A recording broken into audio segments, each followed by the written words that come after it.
ଆପଣମାନଙ୍କର ସିଗ୍ନାଲ୍ ଚାଲିଯାଇଛି କି? ବ୍ୟସ୍ତ ହୁଅନ୍ତୁନି, ଚିନ୍ତା କରନ୍ତୁନି।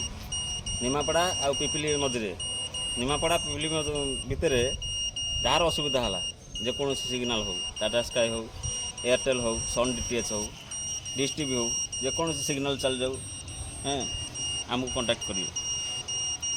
ଆମେ ସ୍ୱଳ୍ପ ମୂଲ୍ୟରେ ଆମେ ସବୁ ଜାଗାରେ ଯାଇକରି କାମ କରିଦେଉଛୁ, କିଛି ଅସୁବିଧା ନାହିଁ। ନମ୍ବରଟା ତଳେ ଲେଖିଦେଉଛି, ଦରକାର ପଡ଼ିଲେ କଣ୍ଟାକ୍ଟ କରିବେ। ଧନ୍ୟବାଦ।